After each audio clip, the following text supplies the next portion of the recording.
자, 오늘 설교의 제목 함께 따라해 주시겠습니다. 100배의 인생. 시작. 오늘 본문 29절과 30절을 다시 읽어봅시다. 예수께서 이르시되 내가 진실로 너희에게 이르노니 나와 복음을 위하여 집이나 형제나 자매나 어머니나 아버지나 자식이나 전토를 벌인 자는 현세에 있어 집과 형제와 자매와 어머니와 자식과 전토를 100배나 받되 박해를 겸하여 받고 내세 영생을 받지 못할 자가 없느니라 라고 약속하셨습니다. 여러분, 복음을 위해 대가를 지불할 때 100배를 받는다는 것을 묵상해 보십시오. 우리는 종종 이 100배를 산술적인 100배로 희망합니다. 예를 들어 선교헌금을 드리면 100배로 돌아오고 토지를 드리면 토지의 100배를 다시 받는다고만 생각합니다. 그럼 만일 이 100배가 산술적인 100배라면 형제를 100배로 받는다는 것, 자매를 100배로 받는다는 것은 과연 무슨 뜻이겠습니까? 물론 특이한 사실은 여기에 아내가 빠졌죠. 아내. 여러분, 아내를 100배로 받는다는 것, 결코 긍정적인 모습은 아니죠. 형제가 100명이 된다는 것, 혹은 자식이 100명이 된다는 것일까요? 우리가 성경에서 어떤 단어를 해석할 때 그 단어가 처음에 성경에 어떻게 쓰여졌는지를 살펴보면 우리가 해석의 근거들을 찾을 수가 있습니다.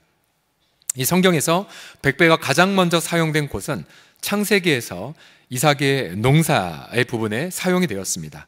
창세기 26장 12절에 보면 이 100배라는 단어가 이렇게 쓰여 있습니다. 같이 읽어보죠. 시작. 이삭이 그 땅에서 농사하여 그 해에 100배나 얻었고 여호와께서 복을 주심으로. 이삭은 블레셋 땅에서 농사를 지어 100배의 소출을 얻었습니다.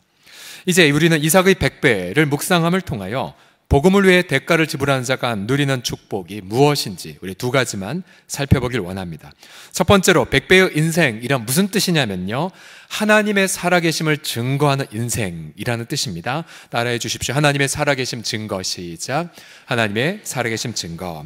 창세기 26장 28절에 보면 블레셋 이방 사람들이 이렇게 말합니다. 그들이 이르되 여호와께서 이삭 너와 함께 계심을 우리가 분명히 보았도다 라고 말합니다. 분명히 보았도다. 어떻게 믿지 않는 이웃들이 이삭을 통하여 하나님의 살아계심을 보았냐면 바로 그 해에 농사를 지었는데 똑같은 강우량, 똑같은 햇빛, 똑같은 종자였을 텐데 이삭의 소출은 100배였거든요. 100배.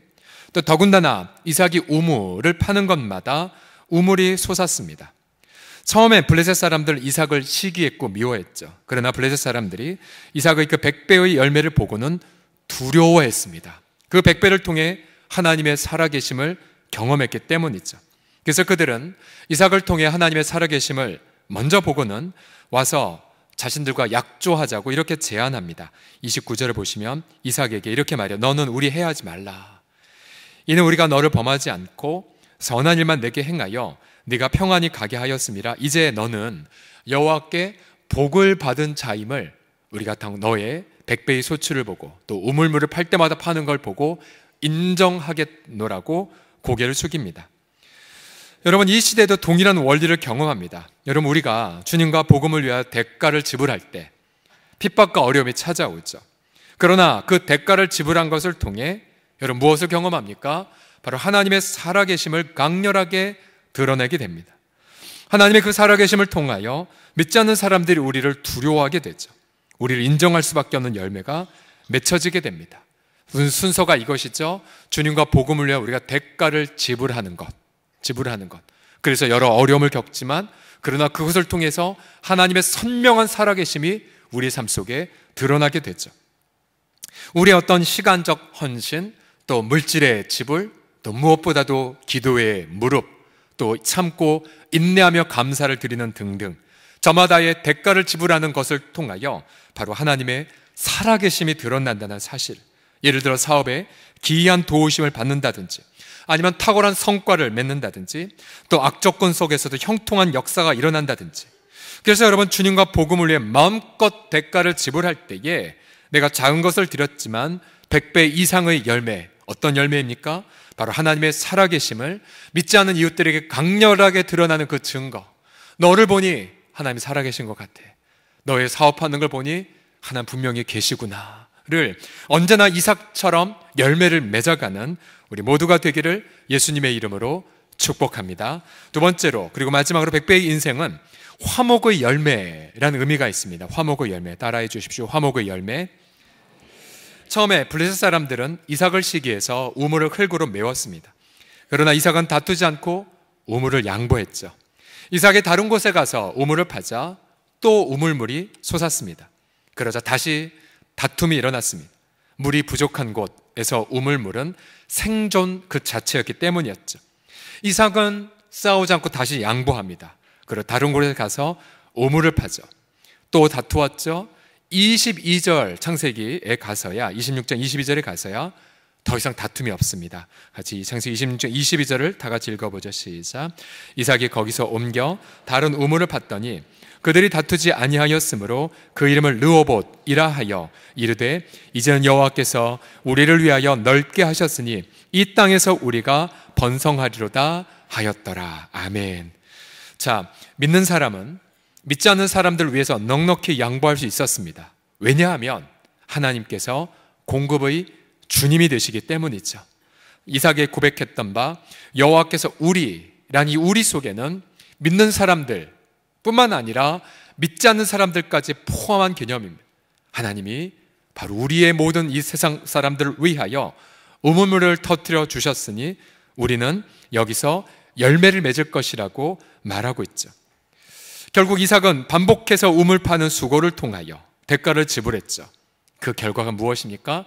자신뿐만 아니라 블레셋 사람들을 위한 풍성한 물을 확보해 주었죠.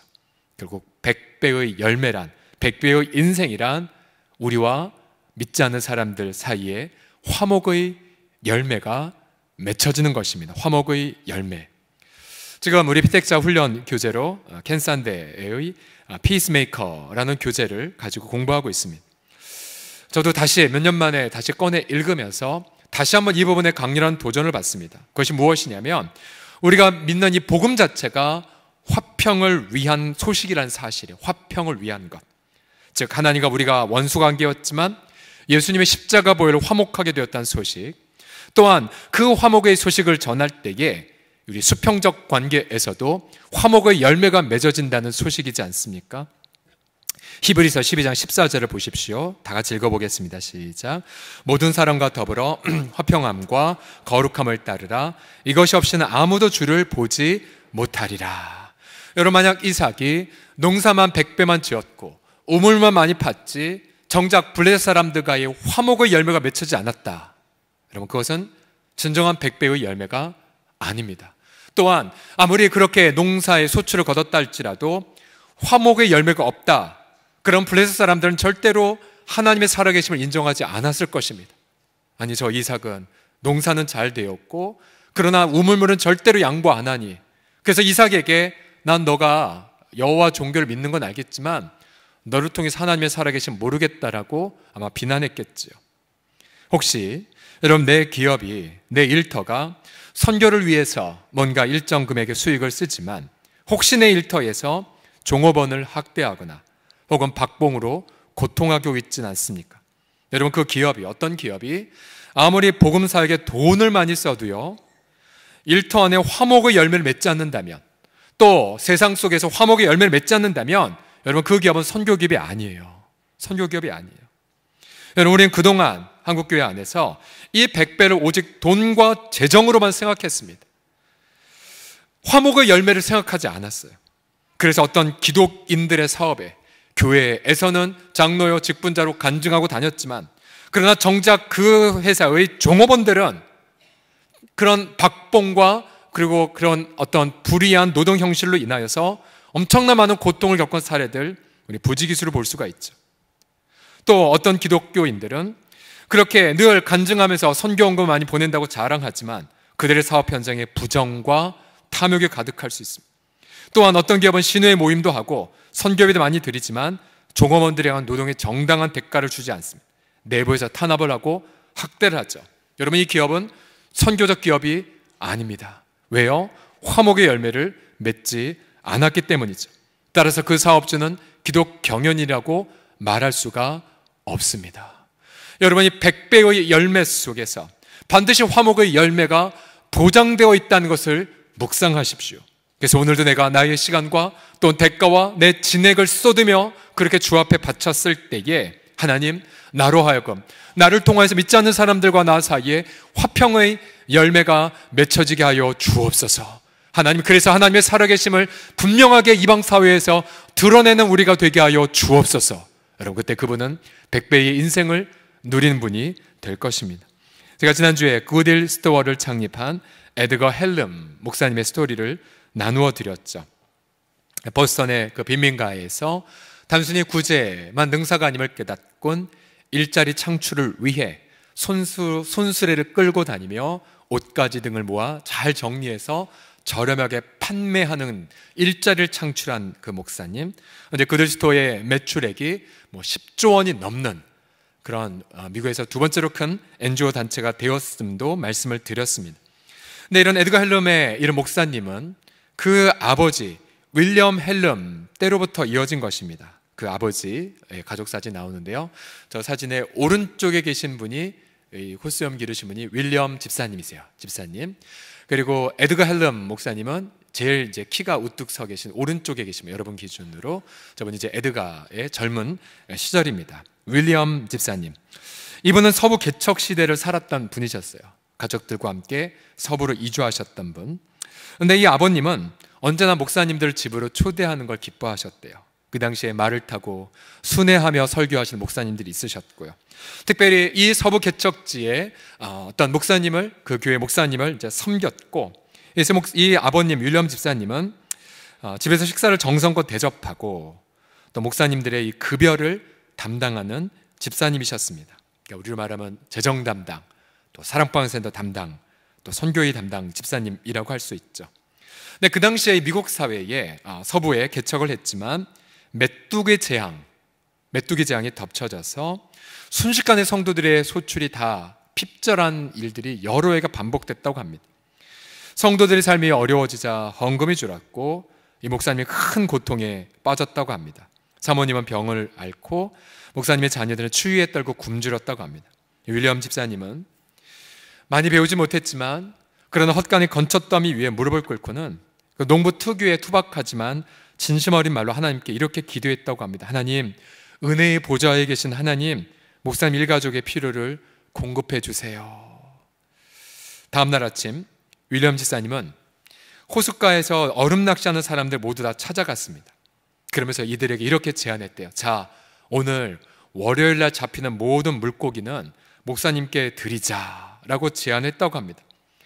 당연히 어부들은, 농부들은 쉽게 동의를 했지만 그러나 한편으론 근래 물고기가 많이 안 잡혀서요, 이 겨울에. 그래서 동의는 했지만 수긍하지 않는 분위기였습니다. 다시 윌리엄 집사님은 현지 상인들에게 찾아가, 상인 존슨 씨를 찾아가서 어부들이 잡은 물고기 일정한 가격으로 그렇게 거래하도록 설득을 했습니다.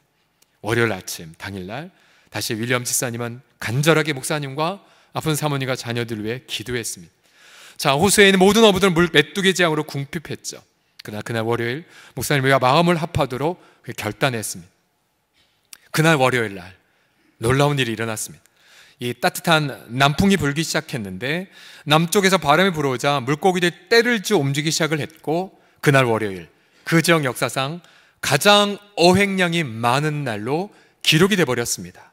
바람은 계속해서 남쪽으로 불어왔고 2, 3일 동안 어부들은 충분한 수확량을, 충분하게 어획량을 올릴 수가 있었습니다. 결국 목사님과 가족들은 이날의 역사로 인하여 겨울 동안 필요한 옷과 식량을 충분히 공급받았고요, 더군다나 어부들 또한 그동안의 메뚜기 재앙으로 궁핍했던 삶에 충분한 소출을, 어획량을 이 땅에서 그날 올릴 수가 있었습니다.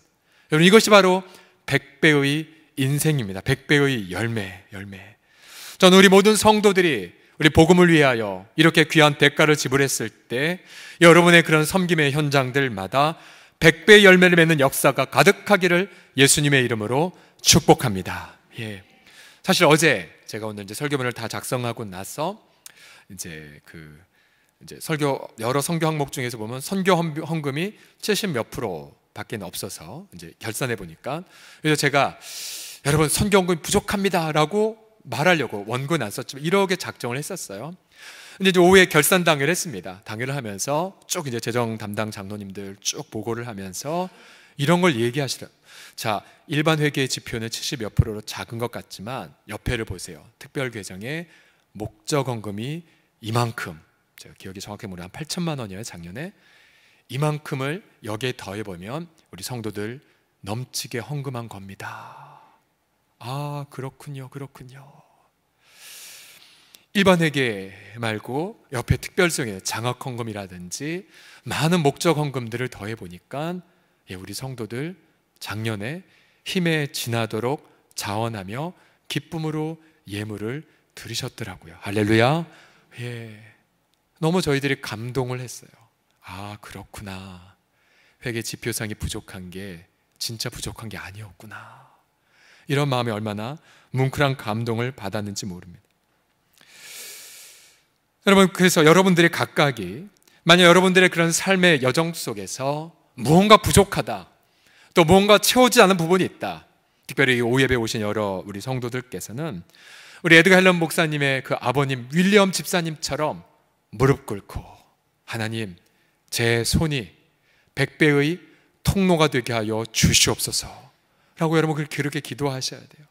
그러면서 하나님, 또 특별히 여러분들이 보시기에 또 누가 싸웠다, 그러므로 이렇게 기도하셔야 돼요. 아이고, 우리 교회 문제 많어 라고 말하시는 게 아니라, 여러분 그거 아시죠? 어느 공동체에서 우리 공동체 문제 많다고 하는 그 사람의 문제인 거. 여러분 그걸 누가 모릅니까? 여러분 이렇게 하셔야죠. 하나님, 제가 화목의 열매를 맺는 자가 되게 하여 주시옵소서. 그래서 적어도 이 오후 예배 오신 분들은 아예 문제 제기만 하는 것이 아니라, 목사님 이런 문제가 있었는데 제가 기도했고 이러한 열매를 맺어서 하나님 앞에 영광을 올렸습니다. 여러분 그렇게 하셔야 됩니다. 느헤미야 시절 수많은 많은 귀족들이 자신의 성전을 건축할 때, 성벽을 건축할 때 어떻게 했습니까? 자기 집 앞에 무너진 성벽을 건축했어요. 자기 집 앞에 무너진 성벽. 그들 중에 어느 누구도 자기가 눈에 보이는 무너진 성벽을 보고 예루살렘 망했어 라고 말을 안 했어요. 보였으면, 무너진 데를 보았으면 그가 먼저 재건을 했습니다. 그리고 이 자리에 모든 계신 분들은 자기 앞에 무너진 어떤 공동체 모습이 있다면 느헤미야 시대의 성도들처럼 엎드려 기도하고 100배의 열매를 맺으셔야 됩니다. 여러분 맺으셔야 돼요. 여러분 어린이들이 아니십니다. 미성숙하지 않으십니다. 여러분 가끔 여러분들 가운데에 그러한 미성숙함을 솔직히 볼 때가 있어요. 제가 안타까워요. 그래서 여러분들이 보는 그 폐허된 모습들은 그것을 가지고 기도해서 이 윌리엄 집사님처럼 100배의 열매를 맺으라는 하나님의 부르심이고 축복인데, 여러분 그거를 놓치는 것 같다, 얼마나 안타까운지 모릅니다. 앞서 우리 선교위원 장로님이 오전에 얼핏 얘기했던 우리 동경복음교회 우리 유익은 장로님이 처음 이제 선교 사역을 시작했던, 그 교회는 성가대들이 있어서 그 교회 사역은 안 하시고 한 달간만 머무시고 몇몇 장로랑 교분하는 거 다른 교회로 가셨다라는 이야기를 동경복음교회 다른 장로님이 저한테 들려주셨었죠. 그런데 이 동경복음교회 현재 역사가 95주년이 되었는데요. 그 교회는 중요한 어떤 원칙이 하나 있다고 합니다. 뭐냐면 이제 성도들이 그 이민사회에서 제1교포 성도들이 어렵게 살면서 헌금을 하면 이제 그 중에 중요한 리더가 보고 있다가 만약 헌금이 부족하다, 뭐가 부족하다 그러면 그분은 자기 일을, 그 부족한 부분을 다 채우시는 분이 있대요. 그분은 제주 출신으로 일본에서 알려진 기업을 그렇게 일구신 데 쓰임받은 그러한 CEO이기도 하신데요. 그 공동체에 오랫동안 굉장히 고령이신데도 불구하고 매 순간 교회가 힘들 때마다 또 다른 윌리엄 집사가 되어 100배의 열매가 통로가 되어지는 그러한 장로님이 계시다는 이야기를 제가 들었었습니다. 여러분 이러한 100배의 통로라는 이런 그림을 가지시고 다시 한번 오늘 본문의 말씀을 읽어보십시오. 같이 읽어보죠. 예수께서 시작.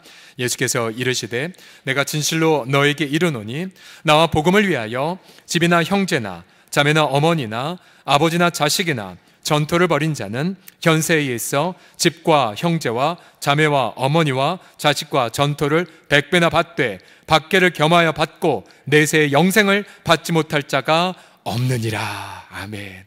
이제 제가 오늘 이 백배의 이미지 속에 두 단어를 넣어 이렇게 제가 읽어드릴게요. 나와 복음을 위하여 대가를 지불한 자는 잠깐 어렵겠으나 그 모든 대가를 지불한 영역들마다 두 가지, 하나님의 살아계신 증거를 믿지 않는 분들에게 드러낼 것이요, 또 무엇입니까? 화목의 열매를 풍성하게 맺으리라. 화목의 풍성의 열매를 맺으리라. 여러분, 오늘 선교헌신 주일은 단지 헌금만을 약속하는 날이 아니에요. 바로 이 땅에 우리 모든 성도들이 바로 하나님의 살아계심과 화목의 열매를 맺을 수 있다는 기쁨의 주간이기도 합니다. 우리는 모두 다 아침에 나누었듯이 예수 그리스도를 믿는 순간 저마다 열방의 복으로 부름을 받았습니다. 줄 것만 있는 성도들로 부름받았지요. 민족의 아비로, 열방의 아비와 어미로 여러분 부름받으셨습니다. 여러분의 그 마음속에 모두가 다 선교지 나가서 우리가 전도할 수는 없지만, 그러나 우리가 이 자리에서 드리는 기도의 눈물, 또 나의 작은 시간 바침, 또 선교사님들한 격려, 또한 내 마음을 드리는 모든 부분들이 열방을 제자 삼는 데 쓰임받게 되셔서 바로 여러분들이 또다시 이 시대의 이삭처럼 백배의 열매를 풍성하게 맺는 데에 아름답게 쓰임받게 하실 줄을 믿습니다. 여러분, 이 세상 하나님이 없다라고 부정하는 세상 속에 바로 여러분처럼 복음과 주님의 대가를 지불하는 자들, 여러분들이 바로 유일한 이 세상을 향한 하나님의 메신저가 될 것입니다. 또한 자신의 힘으로 절대로 화목을 이루지 못하는 이 수많은 많은 세상들의 사람들을 향해 바로 여러분들이 계속해서 복음과 주님의 대가를 지불함을 통하여서 화목이 없는 이 세상에 여러분들을 통하여 아름다운 화목의 열매가 풍성하게 맺혀질 줄을 믿습니다. 이러한 인생, 또 다른 100배의 인생을 살아가는 또 다른 이삭들이 다 되시기를 예수님의 이름으로 축복합니다. 기도합시다.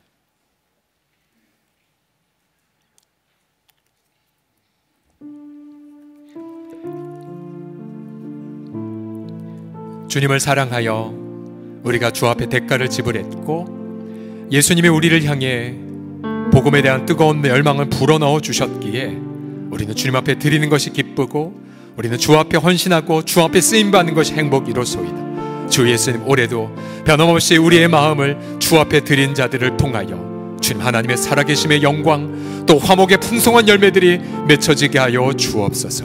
예수님의 이름으로 기도드립니다.